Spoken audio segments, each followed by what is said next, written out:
ध्यान रखें सिर्फ 2 कलर्स के पेन का इस्तेमाल करें या स्केच पेन का इस्तेमाल करें। राइटिंग स्पीड पर अपने जरूर काम करें, क्योंकि एग्जामिनेशन के अंदर आपको कितना पता है nobody knows.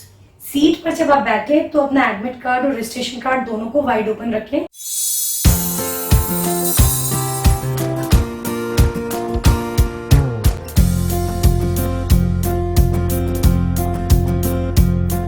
Hello everyone, welcome back to Gemified. आज जेमिफाइड की इस यूपी बोर्ड एग्जामिनेशन की सीरीज में हम आपके लिए कुछ और नया और कुछ बहुत ही यूजफुल लेकर आए हैं।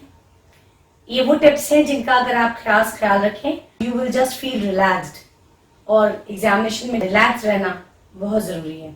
तो चलिए बात करते हैं उन चीजों की जिनका अगर आप खास ख्याल रखें तो आपको एग्जामिनेशन में बहुत ही फ्री माइंड से आप सब कुछ कर पाएंगे and surely you will get success. सबसे पहले आपको अपने सिलेबस को जानना सबसे ज्यादा जरूरी है, क्योंकि अगर आप अपना सिलेबस ही नहीं जानते तो आपको पता कैसे चलेगा कि आपको क्या पढ़ना है क्या नहीं पढ़ना है। तो इस बारे में मैं बता दूं कि यूपी बोर्ड के सिलेबस पे बेस्ड एक वीडियो मैंने किया था, तो उसका लिंक मैं आपको यहाँ दे देती हूँ। अगर आपने अभी तक नहीं देखा है तो उसे आप देख सकते हैं। तो सिलेबस को सबसे पहले क्लियर रखिए कि आपको पढ़ना क्या और क्या नहीं पढ़ना है, और कैसे पढ़ना है, कितने मार्क्स का एलोकेशन, किस तरह के क्वेश्चन आंसर्स के लिए। तो ये बातें। दूसरी बात, आप जितना ज्यादा रिवीजन करेंगे उतने ज्यादा कॉन्फिडेंट होंगे। रिवीजन के भी अलग अलग तरीके हैं। रिवीजन आप इस तरह से भी कर सकते हैं कि आप उसको बार बार पढ़ रहे हैं। रिवीजन करने का एक तरीका ये भी हो सकता है कि आप उसे राइटिंग के फॉर्म में, यानी कि लिख कर याद करें और लिख कर ही उसका रिवीजन करें। अगर आप लिख कर एक बार रिवीजन कर लेते हैं तो फिर आपका रिवीजन बहुत तेज हो जाएगा। आपको बहुत ज्यादा इस तरह से रिवाइज करने की जरूरत नहीं पड़ेगी जो बहुत ही टाइम कंज्यूमिंग हो। कुछ फ्लैश कार्ड जरूर बनाइए जिसपे कुछ हेडिंग्स, कुछ इंपॉर्टेंट पॉइंट्स जो कि आपको याद रखने में बहुत आसान होंगे, क्योंकि हर बार आप पूरी बुक खोलकर पूरा उसको देखकर नहीं पढ़ते हैं। अगर आपके पास फ्लैश कार्ड्स हैं या कुछ इंपॉर्टेंट पॉइंट्स आपने जॉट डाउन कर रखे हैं कहीं पर, तो आप चलते वक्त भी बस you are just flipping over the pages और आपका रिविजन हो गया। तो that kind of a strategy would also work. तो इस बात का खास ख्याल रखें। राइटिंग स्पीड पर अपने जरूर काम करें, क्योंकि एग्जामिनेशन के अंदर आपको कितना पता है नोबडी नोज। जो आप लिखते हैं that is your report card, वही सामने वाला देखता है। एग्जामिनर को सिर्फ आपकी इन राइटिंग जो भी चीजें हैं वही दिखती हैं। तो वहां पर आप जितना अच्छा परफॉर्म कर सकते हैं वही आपके काम आने वाला है। ध्यान रखिए कि हैंड राइटिंग आपकी बहुत ही नीट एंड क्लीन हो, क्योंकि यूपी बोर्ड या कोई भी बोर्ड एग्जामिनेशन हो या एग्जामिनेशन हो, यहाँ पर इम्प्रेशन पे बहुत कुछ डिपेंड करता है। अगर देखने से ही समझ में आता है कि आपने बहुत अच्छे से बहुत नीट एंड क्लीन लिखा है तो उस पर आपको मार्क्स डेफिनेटली मिलते हैं। तो इसलिए अपने नोटबुक को बिल्कुल क्लीन एंड क्लियर रखें। और क्लियर से मतलब ये नहीं कि कुछ लिखे ही नहीं, क्लीन एंड क्लियर से मतलब है कि उस पर कुछ भी स्पॉटेड या कुछ भी ऐसा न करें जिससे वो दूर से गंदा सा दिखे। ध्यान रखें सिर्फ 2 कलर्स के पेन का इस्तेमाल करें या स्केच पेन का इस्तेमाल करें, यानी कि ब्लू एंड ब्लैक। इसके अलावा कोई तीसरा कलर इस्तेमाल बिल्कुल भी ना करें। मैंने कुछ बच्चों को देखा है वो पॉइंटेड मार्कर का इस्तेमाल करते हैं जिससे कि पेज फट जाता है, और अगर नहीं भी फटता है तो कई बार जो पीछे का पेज होता है जब उसको आप फ्लिप ओवर करें तो वो बहुत ही डार्क सा इंप्रेशन होता है, जहाँ पर अगर आप कुछ लिखते भी हैं तो वो बहुत ही ज्यादा क्लियरली दिखता नहीं है। तो इस बात का ध्यान रखिए। और एक और खास ख्याल रखिए कि कभी भी इरेजर का इस्तेमाल नोटबुक पे कुछ भी इरेज करने के लिए मत करिए, क्योंकि कई बार क्या होता है पेज फट जाता है, फिर उसे मैनेज करना बहुत मुश्किल होता है। अगर कोई ऐसी चीज है जो आपने लिख दी है और आपको लगता है वो नहीं लिखनी चाहिए थी, तो आप उसको बहुत हल्के से स्ट्राइक ऑफ कर दीजिए, काट दीजिए, उससे कोई दिक्कत नहीं है। लेकिन वो बहुत ज्यादा डार्क ऐसा ना काटें जो दूर से विजिबल हो। Positivity is the key to just get the success. यानी अगर आप चाहते हैं कि आप एग्जाम में सक्सेस को हासिल करें तो अपने अंदर पूरी पूरी पॉजिटिविटी बना के रखें। अगर आप पॉजिटिव रहेंगे तो पॉजिटिव एनर्जी के साथ आप सब कुछ कर सकते हैं, बिलीव मी। नेगेटिविटी को अपने आसपास बिल्कुल भी आने ना दें।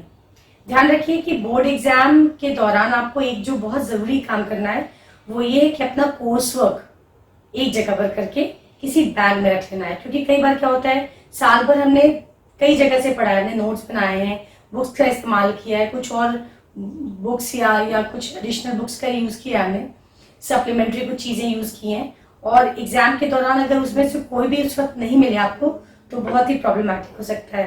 तो ऐसे में आपके लिए सबसे अच्छा काम ये होगा कि आप जितना भी कोर्स वर्क है उसको एक बैग या 2 बैग में जिसमें भी मैनेज हो जाए उसको रख लें, और जो एग्जाम हो उसका कोर्स वर्क से बाहर निकालें, उसे पढ़ें, और जब वो एग्जाम खत्म हो जाए तो उसे अलग हटा दें और फिर नेक्स्ट एग्जाम का जो कोर्स वर्क है वो निकाल दें। इससे क्या होगा कि आपका कुछ भी इधर उधर मिस नहीं होगा और आपका टाइम बिल्कुल भी वेस्ट नहीं होगा उसे ढूंढने में। एक और जो बहुत इंपॉर्टेंट टिप है यहाँ पर वो ये है कि जो भी आपका एडमिट कार्ड, रजिस्ट्रेशन कार्ड या फिर pen, pencil, sketch pen, eraser, sharpener, scale वगैरह वगैरह जो भी आपकी ये चीजें हैं इनको आप रात में ही एक बार चेक करके अपना जो पाउच लेकर आ रहे हैं ट्रांसपेरेंट या कुछ भी उसमें उसे सेट करके देख लें, और मॉर्निंग में कॉलेज के लिए निकलने से पहले इसे एक बार फिर से चेक कर लें। सीट पर जब आप बैठे तो अपना एडमिट कार्ड और रजिस्ट्रेशन कार्ड दोनों को वाइड ओपन रखें ताकि अगर कोई भी उसे चेक करने आता है तो बार बार उसे आपको खोलकर दिखाने में टाइम वेस्ट ना हो।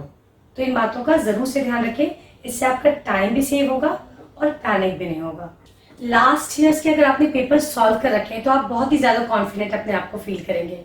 तो कम से कम 6 to 10 years, 6 years कम से कम 5 to 6 years के लास्ट ईयर के पेपर्स को जरूर से ध्यान से देखें, और आई होप कि आपने अभी तक कर भी लिए होंगे, और अगर नहीं भी किए हैं तो वो क्वेश्चंस जो आप क्वेश्चन बैंक में या कहीं भी पढ़ रहे हैं उसको ध्यान दीजिए कि लास्ट 6 years के क्वेश्चंस जरूर से ध्यान से पढ़िए।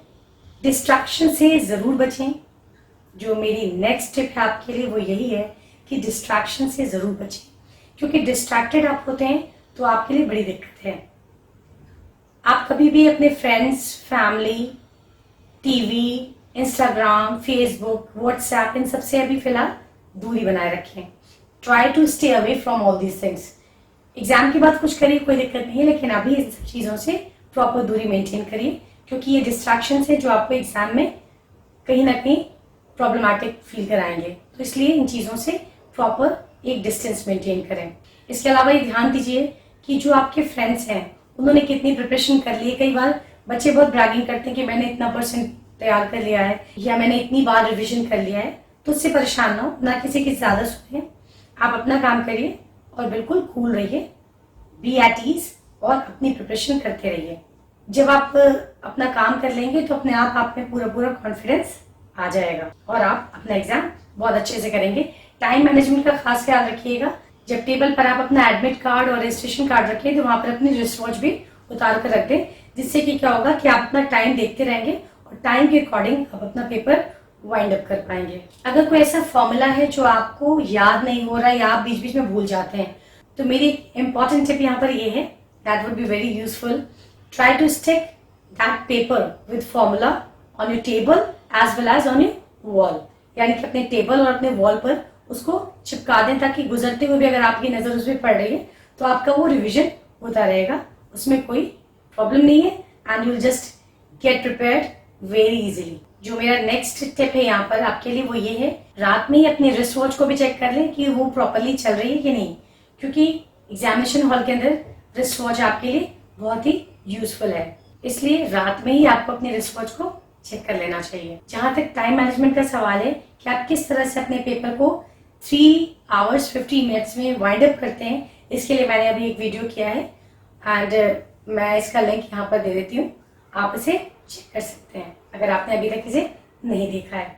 आज की जो टिप्स मैंने आपके साथ शेयर की है मुझे उम्मीद है कि वो आपको बहुत ही यूजफुल लगी होगी, और अगर इन टिप्स को आप अपने एग्जाम्स में अप्लाई करते हैं तो सर्टेनली आपको पता चलेगा कि कितनी यूजफुल है ये टिप्स, और आपको उससे सर्टेनली बहुत बेनिफिट मिलने वाला है। उन सभी बच्चों को जो इस साल यूपी बोर्ड और इंटरमीडिएट एग्जामिनेशन में अपीयर हो रहे हैं, उन सभी को मेरी तरफ से हार्दिक शुभकामनाएं, और मेरी ऐसी उम्मीद है, मेरी ऐसी शुभकामनाएं आपके लिए कि आप एग्जाम में इस बार बहुत अच्छा परफॉर्म करें, and I hope and I just wish कि you will prove your mettle this year.